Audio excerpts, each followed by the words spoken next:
Halo semuanya. Hai.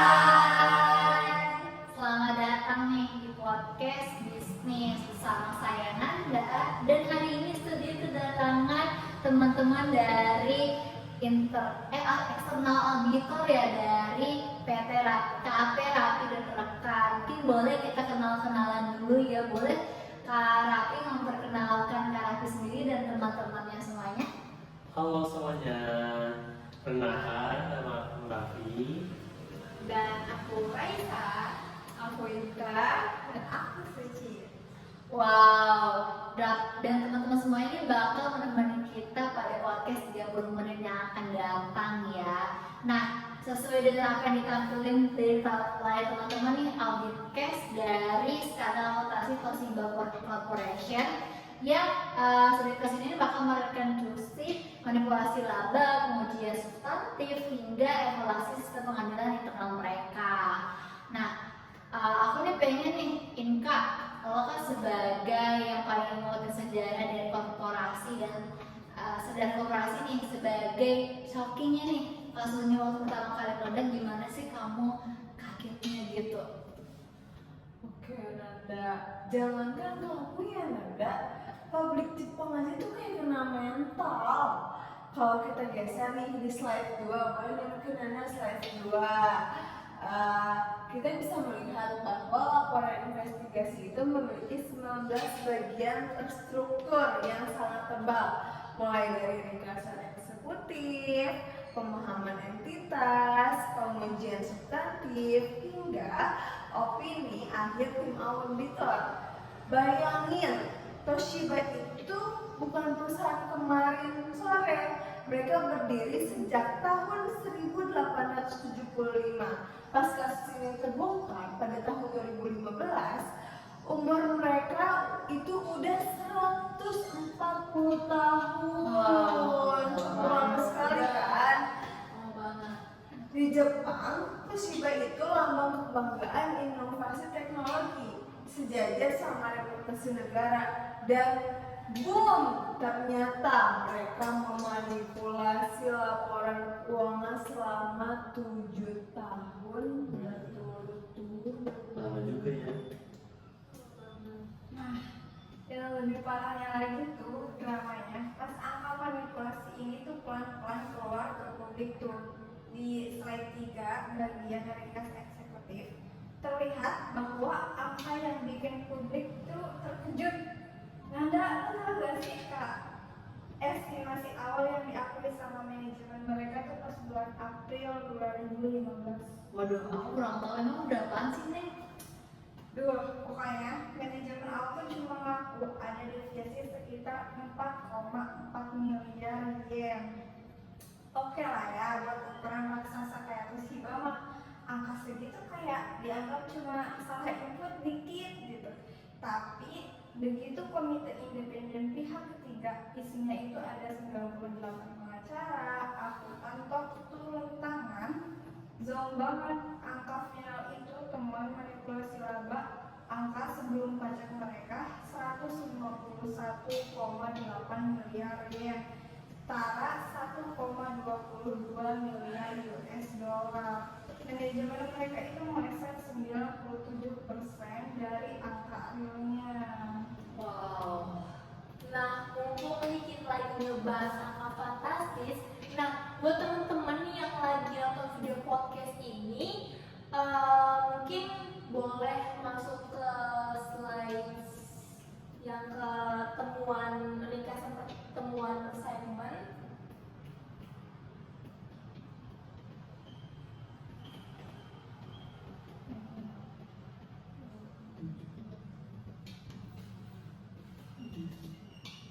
Nah, ini kelihatan banget kan friksi angkanya. Jadi kalian bisa lihat di baris total keseluruhan audit bahwa perbandingan antara estimasi awal di lapis 1 tuh sebesar 4,4 miliar dibanding sama teman final lapis ketiga sebesar 151,8 miliar kan.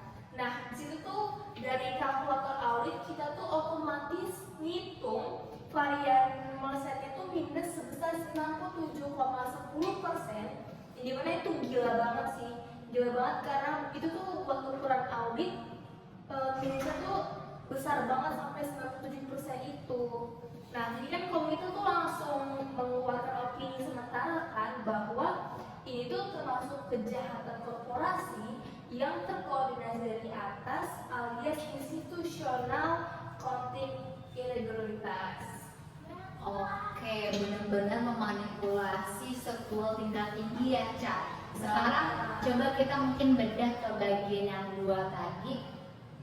Mungkin Inka boleh lagi lanjut pandu gimana sih kita melihat data dari pemahaman entitas ini. Boleh Nan, boleh. Toshiba Corporation ini kan adalah konglomerat multinasional raksasa dengan basis karyawan global mencapai lebih dari 200.000 orang dan berada di Tokyo Stock Exchange. Berdasarkan data annual report, bisnis mereka ini disokong oleh 5 segmen usaha utama. Yang pertama itu ada energi dan infrastruktur, community solutions, healthcare system, electronic device, serta lifestyle produk. Nah, temuan investigasi independen ini mengonfirmasi bahwa fraud akuntansi ini merusak laporan keuangan di 3 segmen besar mereka, yaitu di divisi proyek infrastruktur, divisi PC dan TV di segmen lifestyle, serta catatan inventory di divisi electronic device. Oke, berarti dari 3 segmen itu mereka tuh benar hampir seluruhnya itu tuh bisnis bahasa mereka tuh kena racun manipulasi ya Kak.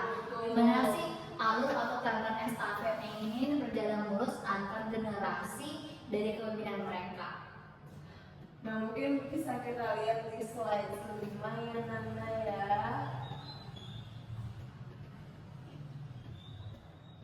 Nah, ini tuh lini masa atau kronologi bisa kita pelajari bareng-bareng di kronologi kasus 2008 sampai 2015 ini.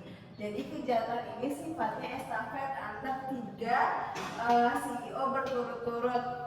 Pada tahun 2008, pada era CEO Atsutoshi Nishida, ketika krisis keuangan global menghantam, Toshiba mulai terjebak menggunakan skema transaksi buy sell dengan nilai manipulasi awal kuartal sebesar 14 miliar yen. Nah, pada tahun 2009 itu pada era CEO Norio Sasaki, saldo penangguhan kerugian bukannya diselesaikan, malah makin membengkak menjadi 27 miliar yen di kuartal pertama. Puncaknya terjadi di September 2012, di mana CEO Sasaki menekan unit PC dan TV secara ekstrim untuk mengejar target laba 12 miliar yen hanya dalam kurun waktu 3 hari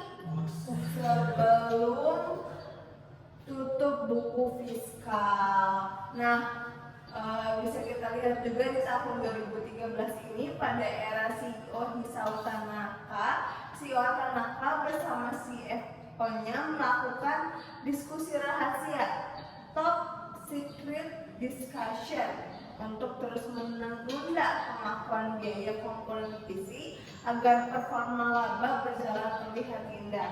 Nah, praktik ini tuh baru rontok di awal tahun 2015 ketika whistleblower internal melapor secara rahasia ke regulator pasar modal Jepang.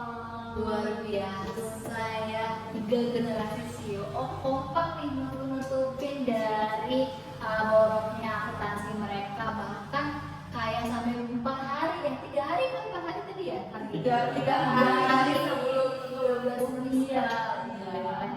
Mungkin Ica dari sisi audit nih, apa sih yang melatar belakangnya runtuhnya sistem internal auditor, runtuhnya sistem internal kontrol mereka sehingga dari latar belakang regulasi itu? Sebenarnya tuh akar masalahnya ini ada di tone at the top yang benar-benar negatif banget. Nah, jadi tuh manajemen senior tuh bukan cuman ngasih contoh integritas, tapi juga malah menjadi otak yang menyetujui manipulasi tersebut. Nah, tapi di sisi lain fungsi-fungsi audit internal mereka tuh sebenarnya mandul total, yang dimana manajemen risiko ini gagal buat mendeteksi tekanan target yang gak masuk akal, terus juga komite audit mereka sengaja buat tutup mata serta mengabaikan suara-suara peringatan dan dari staf keuangan tersebut. Jadi itu semua dilakukan buat demi melindungi kepentingan jabatannya. Wow, jadi mungkin jadi sistem pengawasannya cuma hanya kertas macam kertas aja ya kali ya. Kertas aja ya, ini membutuhkan independen yang eksternal untuk ngebongkar ini. Mungkin kita bisa lihat dari bagian 5 dari 3 lapis komite investigasi ya. Di situ dijelaskan ada 3 tingkatan dari tim pemeriksa ya, Cak. Ya, betul banget. Nah, jadi kan ada 3 lapis timnya ini.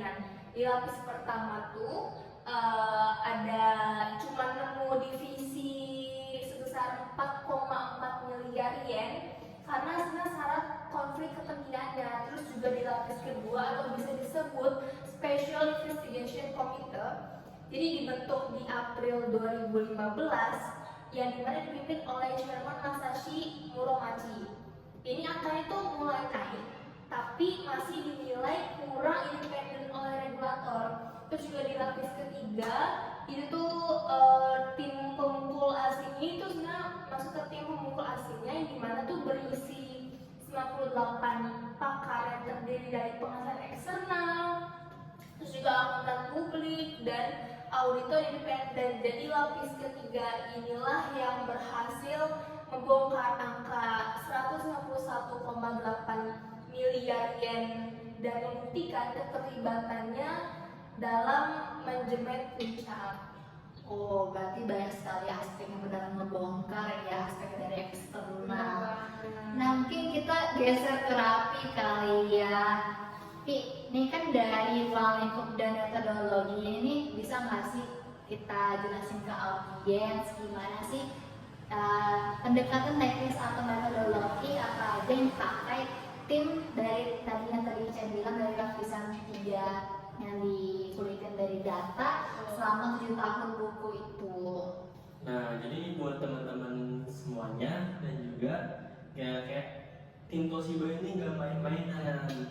Mereka pakai 4 kombinasi sempurna, itu menggunakan 4 metodologi standar tinggi. Yang pertama itu analytical review untuk memetakan anomali arus kas versus laba.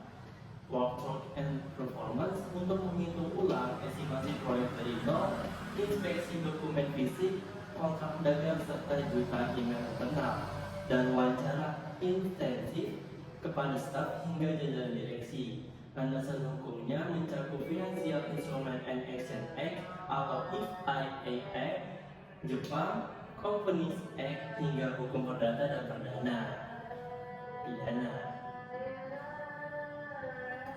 Hasil pemetaan dan metodologi tersebut bisa langsung 9 teman-teman, yaitu pada temuan utama dan juga slide 10 pada bagian temuan per segmen usaha.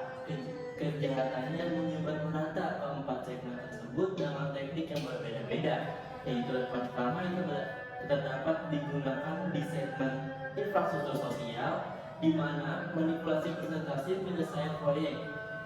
Yang selanjutnya itu ada segmen PC, skema transaksi berputar buy sell dengan harga kompetitif yang fiktif. Selanjutnya pada segmen TV, penundaan pengakuan beban operasional secara ilegal. Selanjutnya itu pada segmen semikonduktor, rekayasa ini nilai fisiknya inventory antar periode akuntansi. Oke, berarti banyak sekali ya segmen-segmen yang berada dari Toshiba Corporation ini. Nah, mungkin bisa kita bedah nih satu persatu teknik kotor mereka, mulai dari kecurangan metode presentasi hingga penyelesaian proyek atau POC. Nah, mungkin Ica boleh membantu membahas dari teknik-teknik kotor mereka ya. Oke, jadi sesuai sama aturan akuntansi, bahwa pendapatan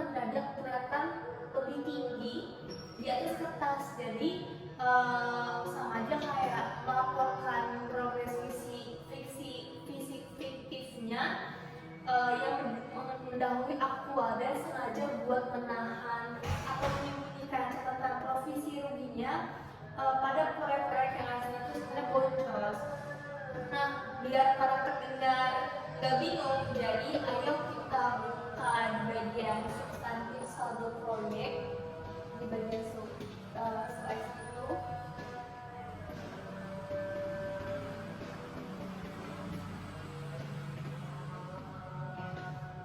Nah, ya, yang dimana sebenarnya data ini tuh merujuk langsung pada yang gimana di satu tim itu tuh kita melakukan prosedur performance, jadi atau pengerjaan ulang akuntansi terhadap sampel angka proyek raksasa bertanda merah. Jadi ada pada project P yang bisa dilihat di layar nih. Jadi dia yang dilaporkan Toshiba ini sebesar 14.200 miliar yen kan. Nah, pada sebenarnya perhitungan realisasi ini tuh kami menemukan sebenarnya tuh biaya aslinya tuh sebesar 16.800 miliar yen. Nah, ada selisih penyembunyian beban sebesar 2.600 miliar yen. Juga pola yang sama tuh berulang di project B dengan selisih 1.350 miliar dan project S dengan varian deviasi biaya paling jebol mencapai 28,89% segitu lah ya. Terus juga sebenarnya cuma di project R aja yang angkanya itu jujur dan berada tuh di dalam batas toleransi wajar audit dengan selisih 1,80%. Jadi artinya tuh sebenarnya sekitar 75% dari sampel proyek besar Toshiba ini itu terbukti valid mengalami manipulasi biaya demi mengeluhkan laba berjalan. Wow, bener-bener banget ya mereka buat nyembunyiinnya. Mungkin uji substansifnya itu tuh benar-benar telah mematikan argumen dari Toshiba Corporation ini ya. Nah sekarang tapi lagi nih giliran kamu mungkin udah bisnis dari teknik manipulasi atau skema Baisa tadi kamu udah bahas kali ya. Nah, jadi dari Toshiba ini tuh menggunakan skema buy sell, di mana dipicu sejak krisis ekonomi 2008. Jadi Toshiba di sini menjual komponen elektronik ke pihak ketiga atau ODM dengan harga yang sengaja di markup atau di overstate ugal-ugalan jauh di atas harga pasar wajar yang dinamakan masking price. Selisih keuntungan markup komponen tersebut yang selama ini langsung diakui instan sebagai laba oleh pihak Toshiba. Di kuartal berikutnya, saat laptop itu dibeli kembali oleh Toshiba dari ODM, harga beli laptopnya otomatis ikutan bengkak parah. Ini SSC-nya cuma sekitar transaksi tersebut berputar carry over taxation yang meminjamkan laba dari masa depan untuk menutupi kebusukan hari ini. Parahnya lagi, ketika anggota komite audit saya si Marco mencium praktik ini dan melaporkannya ke ketua komite audit, maka Tokubo laporan tersebut langsung diabaikan dan dianggap angin lalu saja. Oke, tapi gimana sih tim angkutan ini menyusun kembali jurnal penyesuaian yang udah menetralkan laporan keuangan palsu tersebut biar biar lebih jelas aja sih teman-teman audiens untuk melihat dari jurnal penyesuaiannya. Mungkin teman-teman boleh lihat di slide 13 pada tabel tersebut. Jurnalnya itu tuh jadi kayak menggunakan jurnal koreksi yang dimana terdapat WIP 2,4 miliar pada konstruksi WIP 2,4 miliar pada pendapatan kontrak 2,4 miliar juga di kredit. Lalu lanjutnya itu ada beban pokok kontrak sebesar 1,1 miliar dan provisi dari kontrak juga 1,1 miliar. Jadi di laporan asli milik Toshiba, akun provisi rugi kontrak itu ditulis 0 alias ditangguhkan penjelasannya. Akibat penanganan jurnal-jurnal inilah akun pendapatan, laba kotor dan laba di tangan mereka berstatus overstate. sedangkan akun kewajiban atau utang provisi mereka berstatus understand. Oke, penyelesaian dari jurnalnya sangat klop ya. Tapi sekarang kita geser ke kritikal lagi untuk membahas sisi psikologis dari pelaku nih kak, dari fraud trialnya hingga ke akar masalah dari tata kelolanya. Kenapa sih orang-orang ini pinter gitu sih bang untuk senekat ini memanipulasi hingga 194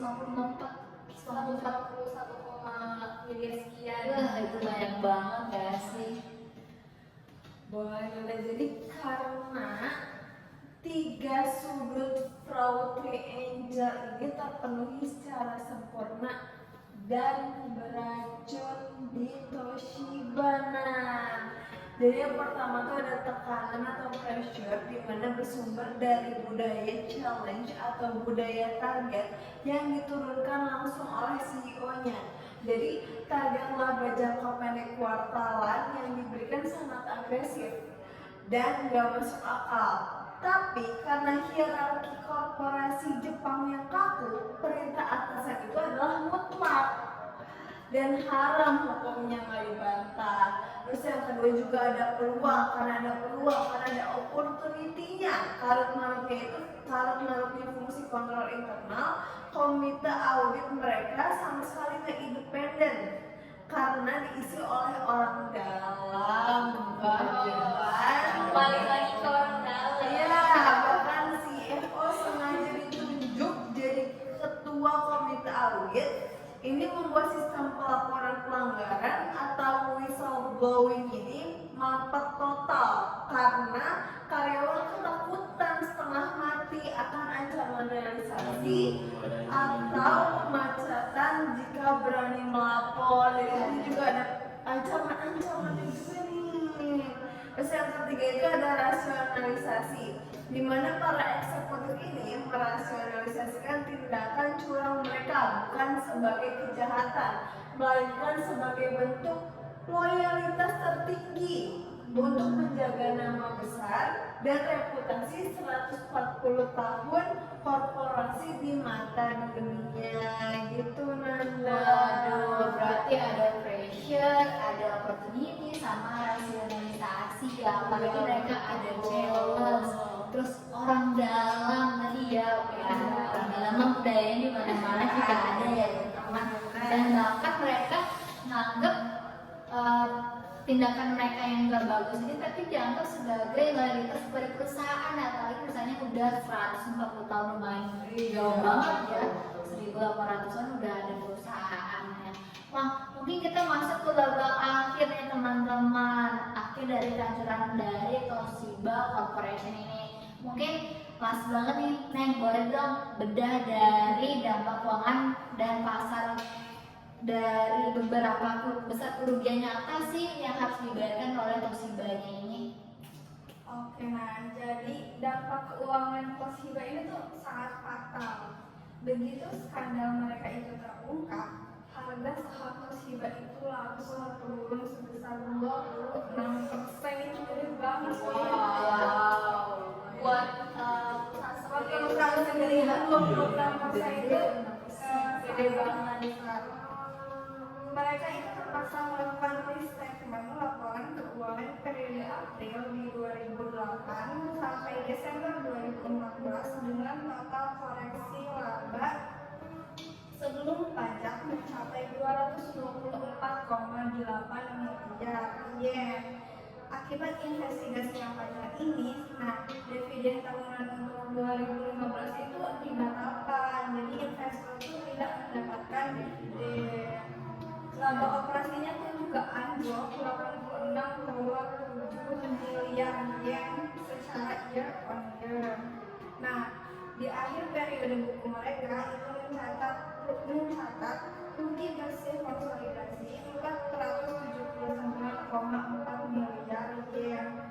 Unit bisnis visual product atau divisi TV mereka akhirnya tuh terpaksa di spin off atau dijual, padahal itu tuh kayak unit paling laku gitu, terpaksa dilikuidasi. Unit TV itu terpaksa dilikuidasi gitu. ditambah rentetan gugatan hukum class action dari investor yang merasa tertipu. Jadi investor yang tertipu tuh mereka menuntut ke Toshiba itu Nanda.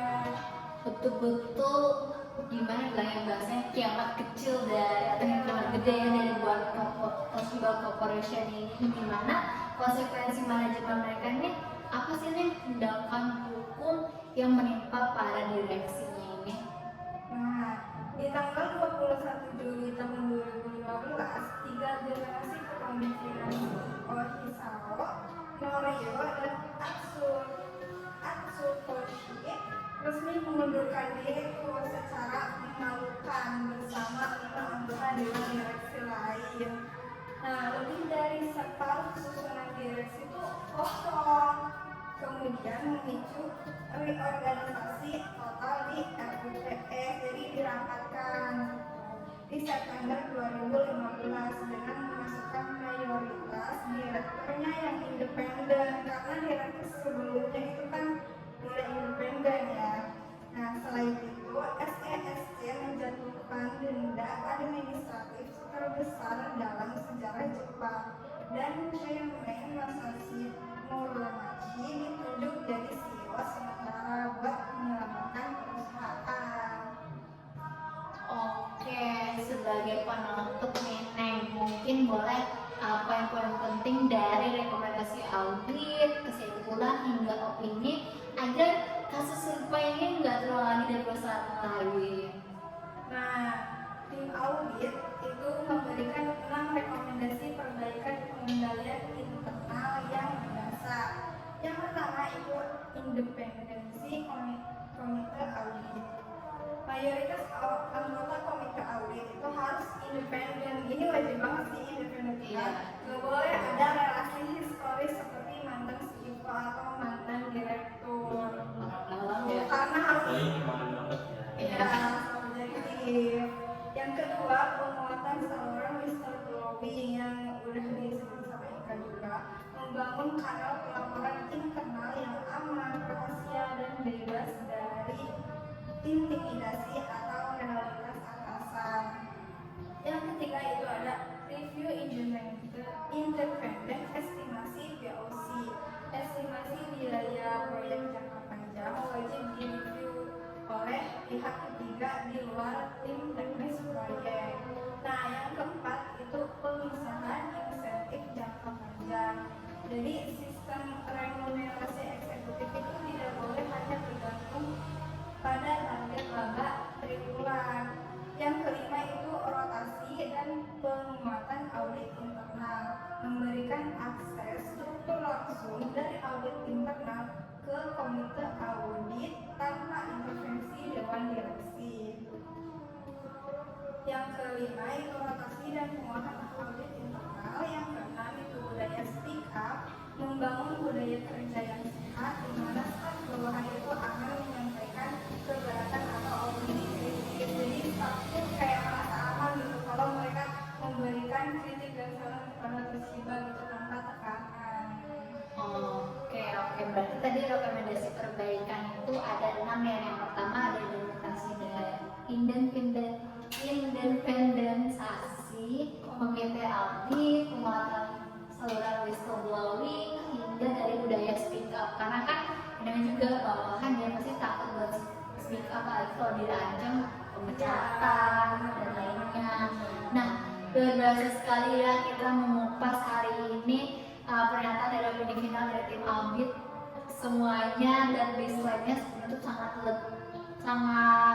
tegas dan lugas ya. Dari skandal akuntansi Toshiba Corporation ini murni merupakan kecurangan dari laporan keuangan atau financial statement fraud yang bersifat sistematis, terkoordinasi secara sadar dan by design dengan sepengetahuan dari manajemen puncak selama 7 tahun berturut-turut nih, dan melanggar hukum pasar modal atau yang lebih rapi sebutin ya, ada Companies Act hingga hukum pidana Jepang.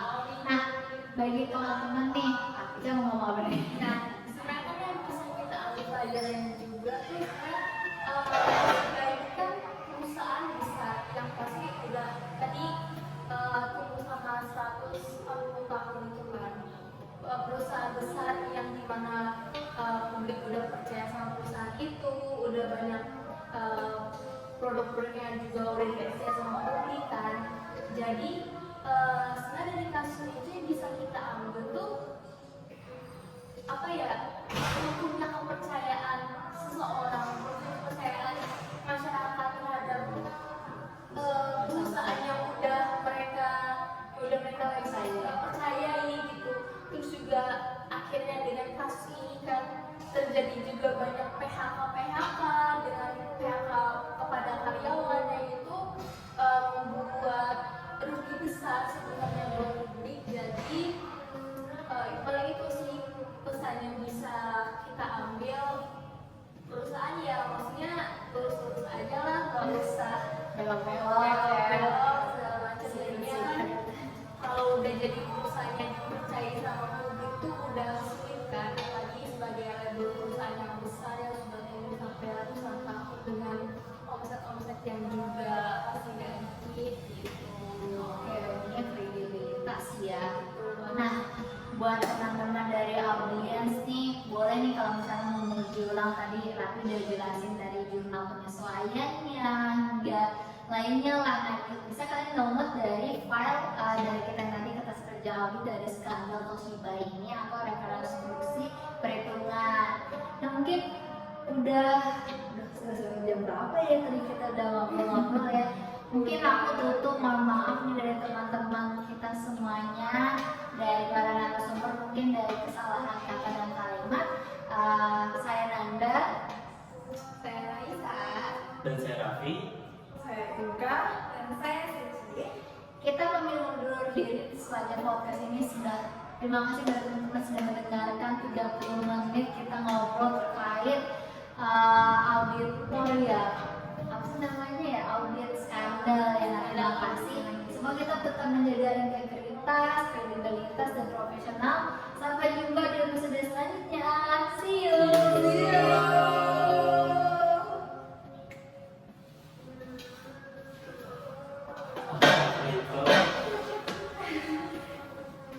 Record anjir cuma 26 menit.